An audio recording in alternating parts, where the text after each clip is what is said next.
Testing, testing, 1, 2, 3, 1, 2, 3. Yo guys, what's up? Welcome back to the Struggle Artist Talk number 9. Right now, before starting this video, I just want to say Ramadan Mubarak. This is the first week of Ramadan. So far I enjoyed it. So far, like I ate a lot and you know how it is.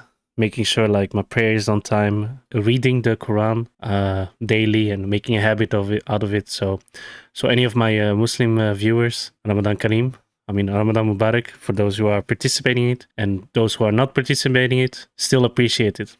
So let's dive right in. So right now I'm at volume 4 of the manga. Right now, the first page, it starts off with like Toriyama like explaining like his drawing habits and how he loves to make like if he wants something, like he draws it, like if he wants a horse, and then he draws like horses every day, like until he gets it, or he's like lost his interest. So sometimes it's like horses, sometimes monkeys, bicycles, any other electronic things. Here, like you can see.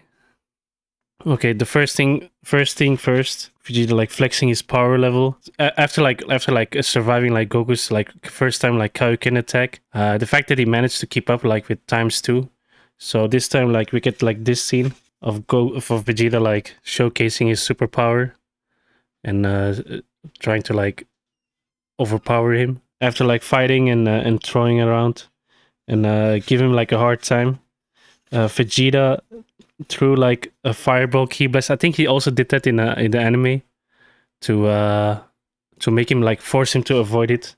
But of course, like Vegeta with his cocky attitude, like saying, "Oh, that was I deliberately like threw it, so you can like so the fight wouldn't like be like too one-sided." So yeah.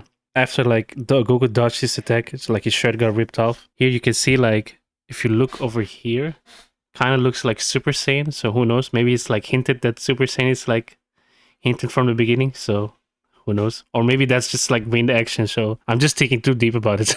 So yeah. After like Goku ripped his shirt off, like he went straight to Kaioken ×3. Here we get like this sequence of, I think also in the anime and in the manga, like Bulma like scanning like Goku's power level, and it goes like higher and higher and higher. It goes from like 17,000, 19,000, 21,000. So I think this was like the early stages of Dragon Ball Z where power levels actually made sense. So it wasn't necessarily like powers, but it's also like the higher your power level, the more powerful you are, but not as in strength wise, but also like speed and skill. But of course, like ever since the Namek saga, that is kind of thrown out. This is like my favorite page of the manga because holy moly, dude. I think I mean if you look at my Twitter, like I drew this one, like this manga page, and making Genga out of it. If you go to my Twitter, you can see it. Still one of my favorite sequences in manga format because the flurry of attacks and the minimum like manga panels used, no more than 6 panels like max. Like there's no above like 6 panels or 5 panels or 4 panels. It always goes to like 3 minimum ish. And I'm actually glad that Toriyama did that, so you can like follow along very well. So even if I like glance it at once, like the line of action is like extremely good. You can tell like Toriyama has like experience in advertisement, because line of action is also in advertisements where you as the designer have to like try to help the viewer's eye to follow along to read the page, and making sure like you can like follow along the information. So it translates well with like in manga formats for sure. So that's like a very good skill of him that translated well in manga format. So hands to him, because most mangakas that have read, sometimes like an action scene, like I can't follow along because I don't know what's happening, and I don't even see like I can't even keep up, or sometimes like forget, oh yeah, this happened. Okay. Here we can see like Vegeta being like overpowered and can't like keep up with him. Oh, this one is also sick. I punched him in the gut. Oh, that's the sick sequence, dude. Excuse my language. I'll try to not to be like too foul-mouthed.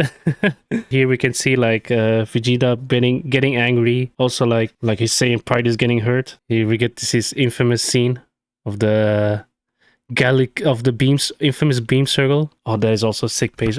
Bro, the manga has like for like a weekly shonen, like even though like the art style is very simple, like the level of detail is like quite insane. Like yeah, sure, I'm Toriyama glazing, but still like the fact that this guy like managed to like improvise his story like on a weekly basis, this guy is like next level.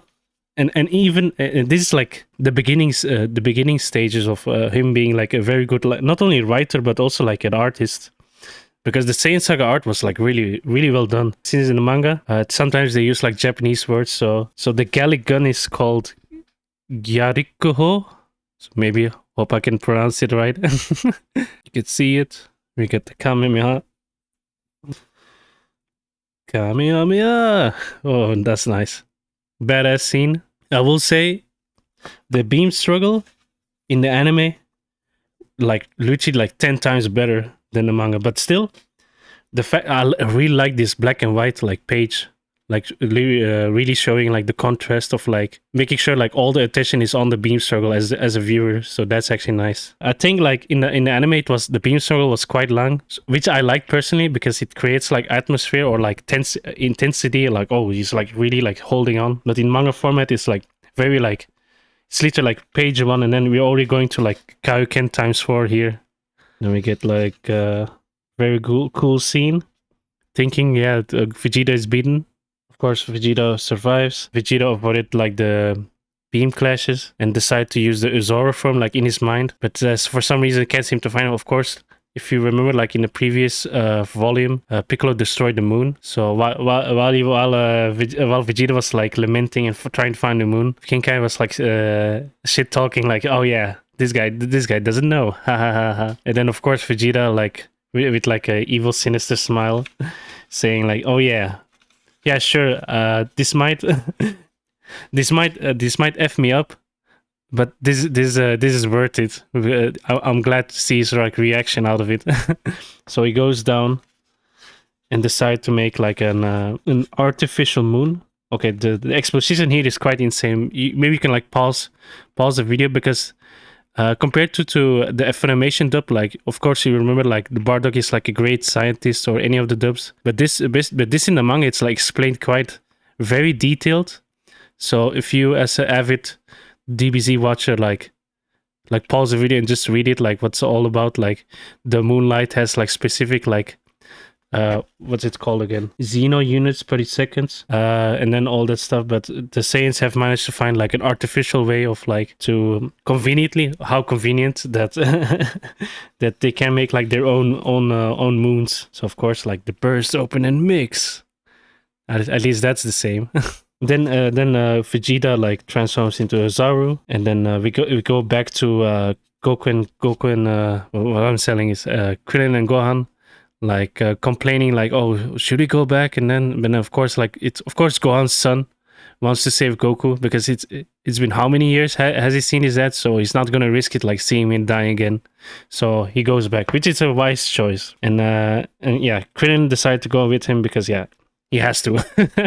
He doesn't want to get yelled at Chi-Chi again. Oh, I like this scene a lot because here we get to see some Dragon Ball backstory. So you have to read the Dragon Ball manga in order to get this scene, because if you're only like a DBZ watcher, like this is actually like quite emotional, because like here we see like Goku like realizing that the Ozaru form back in like the Dragon Ball days, he thought like the entire Dragon Ball saga, he really thought like, oh, it was somebody else, but it wasn't him. So it's quite messed up that all of his friends and all of his teachers like saying like, oh, it wasn't you, because they felt like, oh, if he knew like he's the one who killed his grandpa or any other of like his friends, he would be like very like guilty and all that stuff. So we get this scene of like Goku like saying like, oh, I'm so sorry that this happened to you and to all my friends. Hope Grandpa Gohan like forgives me and all that stuff if I go to heaven. So yeah,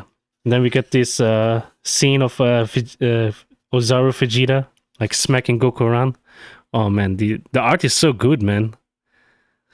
Like if you want to make comments, like you gotta analyze like Toriyama's art, especially like in the Saiyan Saga and Frieza Saga. Like those are like his best his best one.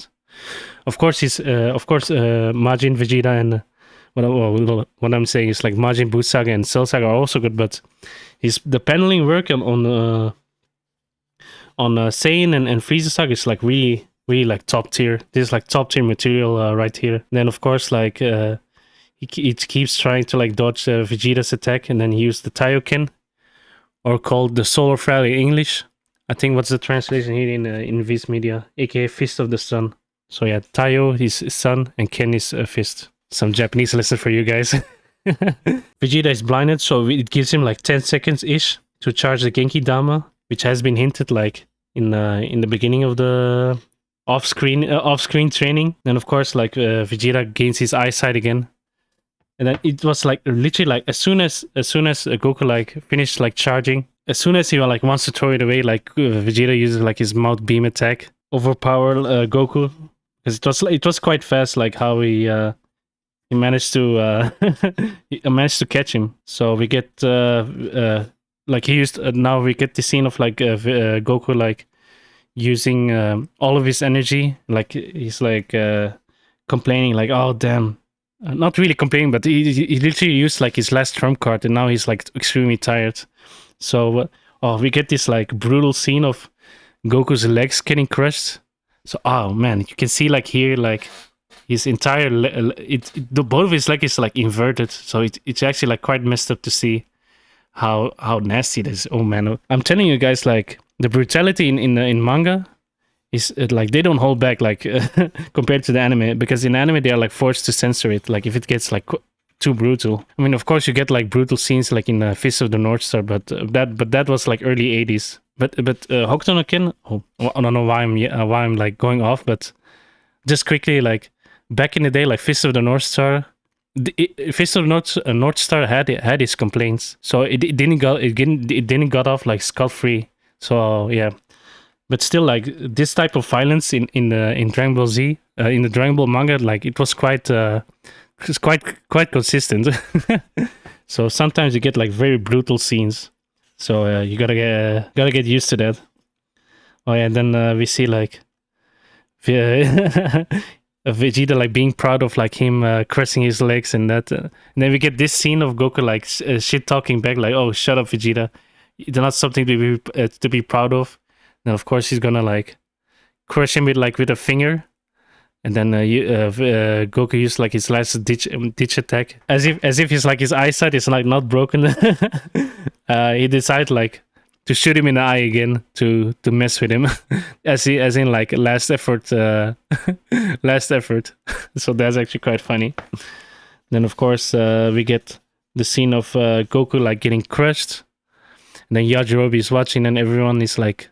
Gohan and Krillin like trying to catch up. Also, I think I wrote also in my notepad the fact that as soon as Krillin like arrived, he immediately assessed the situation. Like, okay, he sees like the moonlight, and then he sees like the Great Ape Vegeta, and then he sees Goku like getting crushed by him. And then as soon as Krillin landed and saw Yajirobe, like he immediately like has a plan. Okay, cut his tail, you guys.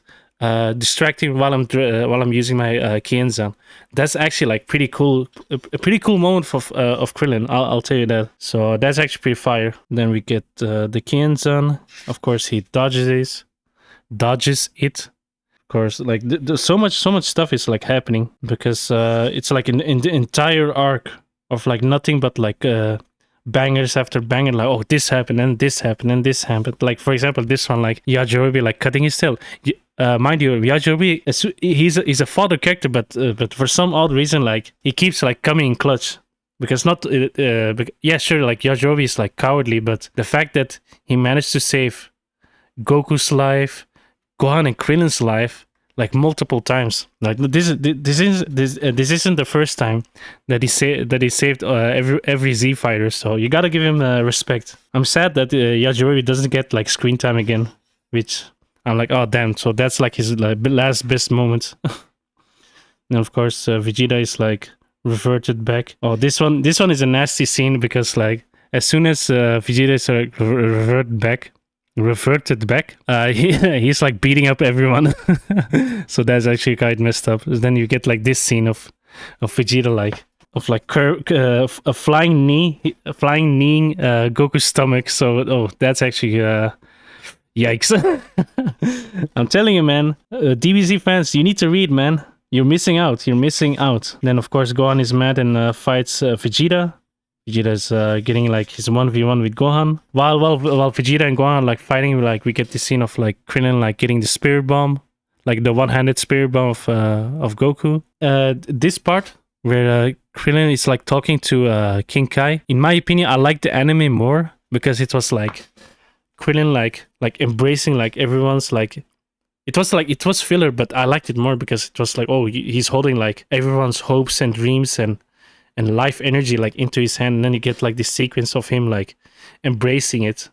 And so in my opinion, I like the anime more. So there are some parts in the anime like better than in manga, because the anime sometimes like handle it better or like extends it to make it like more impactful, or like let it more like marinate it into the viewer's head. So yeah, the Genki Dama scene, I liked it more in the anime than in the manga. Of course, we get Vegeta's technique, the ki blast spam.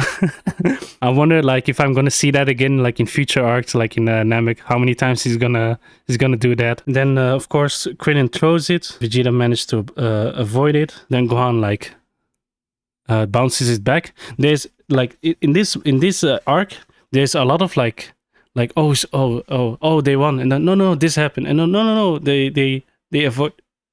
The bad guy is still alive, and then again, oh no, the bad guy is down, and then again, like the bad guy is alive. It kind of reminds me of like One Piece, One Piece Wano. So, I'm gonna talk about it after this manga. So yeah, here Gohan bounces the spirit bomb again, which is like very cool art.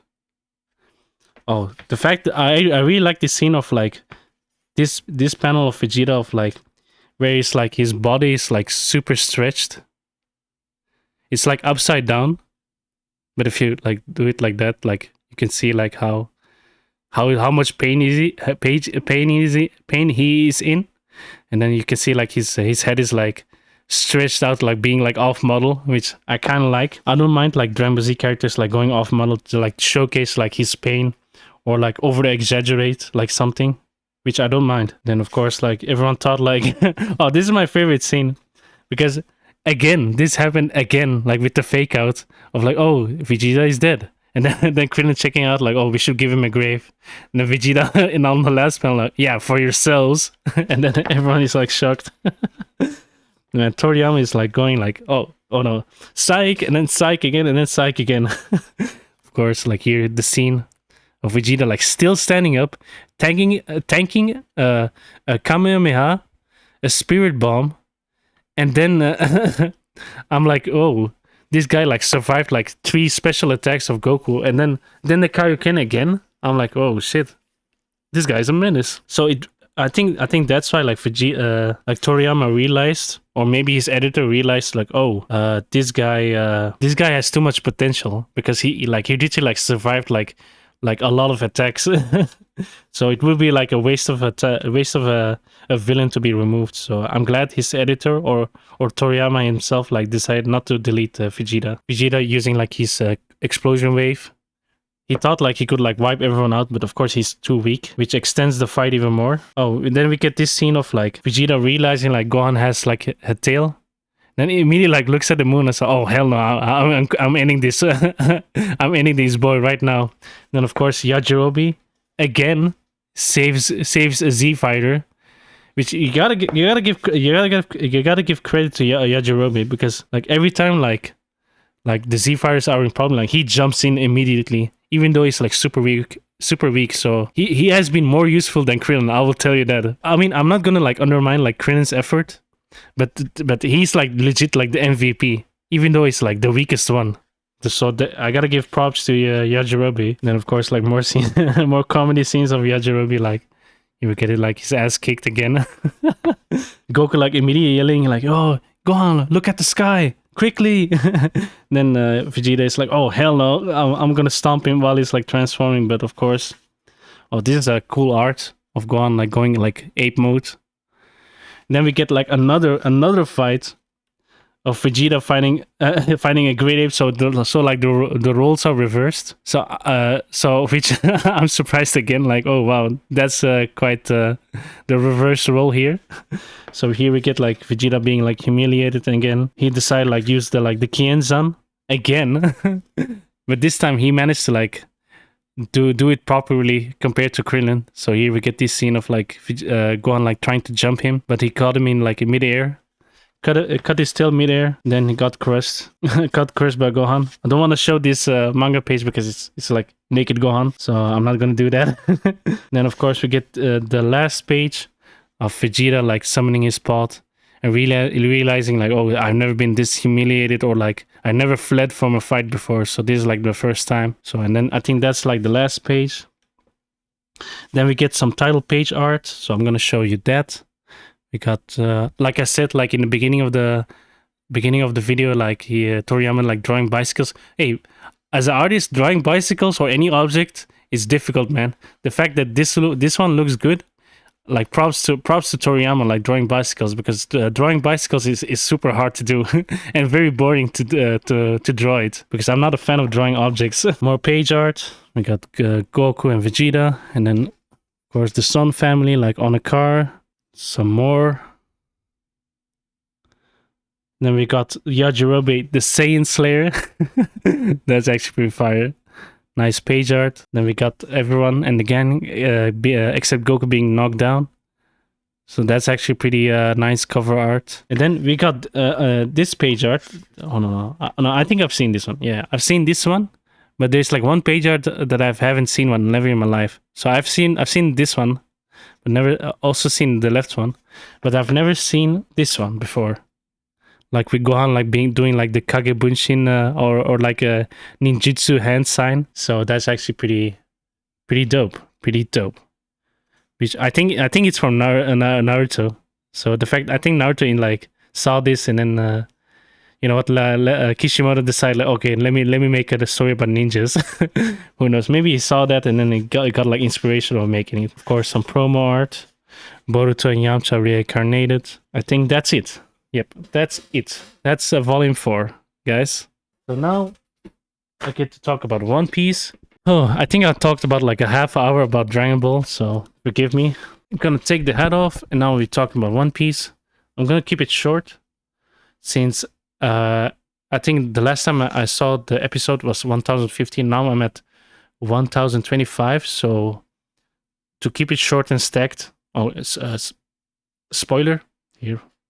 I think like so far, like after like the 10 out of 10 episode that is 1015, another banger episode with like another episode with like banger Sakuga is Luffy doing like the Kong Gatling. And the fact that, oh my god, the scene where the fact like the sound effects are like still going, the barrage punches like still going on while the end credits like to be continued is like going, and then you can see like the punches like he's still like punching like at the end of the episode, so which is like pretty cool edits. And then after that the Ice Oni is like defeated, which in my opinion the weakest side plot, because right now like I wasn't like interested in the Ice Oni, and it was like, oh, okay, whatever. And then after that is like the Akazai 9 being captured by the fake Oden, but realizing like the fake Oden is like the drawing of Kanjuro, which he hasn't died by Kiku, which is like very weird. Like he should have died in my opinion. And then the Ashura guy, like as soon as like the fake Oden like used like his bomb to explode himself, and then Ashura like jumped in and then exploded with him, which sad that he died, which yeah, it is what it is.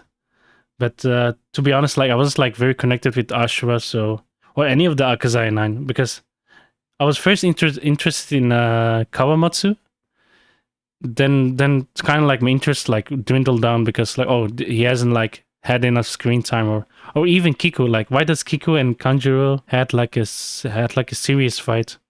I think the only fight I was like interested in was the Darkstorm and Cat Viper against Jack. So I think that was like very interesting in my opinion, because like we as the viewer saw like the Zoo arc. After that we get more cutscenes of like of Kaido and Big Mom. In my opinion, like as a Yonko, Big Mom is a joke, man, because the last time we saw like a Yonko level like fight was against like Whitebeard, and he was sick in Marineford. Imagine if a Whitebeard like in his prime going to Marineford now, he would like wiped everyone out. He was like equal to like a Roger. So yeah, in my opinion, like Big Mom is like not really that great of like a Yonko. He's like a joke, even though she has its like serious moments, and like in Whole Cake Island, she was like a menace because like she was like untouchable. But now in Wano, she's like a joke. So I don't know if I hope the One Piece community like don't flame me for it, but still like, and also like my biggest problem with like Wano, and I even said like in the beginning, like so much like extra side content stuff, like the Yamato one, like still Yamato is not my favorite, and I appreciate like the more Ace backstory, but she's like, why does Kaido have a son, and why does he need that? Because it's like so out of the blue. Yeah, there's so much like stuff like in Wano where I don't agree, which is like Oda sensei like adding like too much stuff into the story and never like getting like back into it. Like, by the way, this happened and this happened and this happened and this happened, without like adding like an explanation. Like you're just saying like you're just like dropping information, then move on. Like, okay, we are in this story like 20 years into the story. Like why are you adding more stuff? Like, stop, man. Stop adding more stuff. Like we are almost at like the end of One Piece. I don't know how far like One Piece is, because the Egghead Island like just started, which I'm not sure if that's the last one, but still, like, stop. Like Oda Sensei like needs to stop adding more stuff. Like you're it's like so bloated. You're adding too much, man. Too much. And I think the last episode that I am is in 1025, where Big Mom and Kaido use like a Conqueror's Hockey Blast, then like shoots at like the worst generation pirates. Then of course Zoro the GOAT, the MVP here, the best swordsman. Well, he will be in the future. Blocked the Conqueror's blast, then managed to survive. Which, in my opinion, like, why are a bunch of like, I hate to say that, but why are these like new pirates, like for example, like Luffy and Kid and Volo, like managed to survive like against Yonkos? Like I had that problem as well, like with Kinemon and the Akasai Nine. Like, how are they surviving against Yonko? Who, if I remember, like the first act of Wano, like Kaido literally like one tapped Luffy. Like just like they like swatted him, and now for all of a sudden like Zoro managed to block a Yonko attack, a double Yonko attack, not one Yonko attack, double, which is like, okay, what the hell is this power scaling? Like, dude, like you're making like the Yonkos like a joke. Okay, okay, yeah, sure. I'm complaining a lot because I mean I'm too invested into the story, but I'm not gonna ignore the negative part of Wano. Yeah, after that. Luffy got angry, and then we get this nice now Toshishida like animation sequence of like Luffy using like the Red Hawk infused Red Hawk, and the fact that Kaido dodged it, and even like Luffy commented about it like, oh, you dodged my attack, so you must be afraid. And of course like Kaido get like pressed about it, and then I think Luffy realized, oh yeah, I need to use my Ryo more. Which I'm surprised like he didn't do that in the beginning. I think he still hasn't mastered it yet, or he's just like playing around. So that actually like, talk about playing around. Why did he use like the Kong Gatling and then immediately like tire himself out and then sleeps? Man, I'm like, yo, why are you tiring yourself out like in a Yonko fight? Where you shouldn't be resting at all. Like as soon as you rest, like you should be like cooked. And then for some reason, like Luffy survived like sleeping for 1 minute in a fight, in a double Yonko fight. Yeah. Of course, I enjoyed the animations, but of course, I can't keep the negatives like to myself because like I'm starting to love One Piece again because I used to be like burned out of One Piece like when I was like in Whole Cake Island with like its fillers and Dressrosa arc with its fillers, and because of that, like I managed to like escape. I mean, took a pause from One Piece and watched other animes. Now I'm back in again, and then my mind is like starting to realize like, oh, this is the reason why you're quitting One Piece, because like there's like so much filler and so much like unnecessary stuff like added into the story. Like, okay, we are losing the, me as a viewer, it's like, okay, we are losing the focus of the main story, dude. Like, please concentrate on that. Like, stop sidetracking. Stop like we are at the Yonko fight. Like all our attention should be at this fight alone. Then yeah, of course the side characters and I mean like the Straw Hats also needs like their time to shine. So I can't really complain. Like, so I'm excited for like the Black Maria fight with Nico Robin and Jinbei's like Who is Who fight. So I'm excited for that as well. Anything else is I don't think I have anything else to say.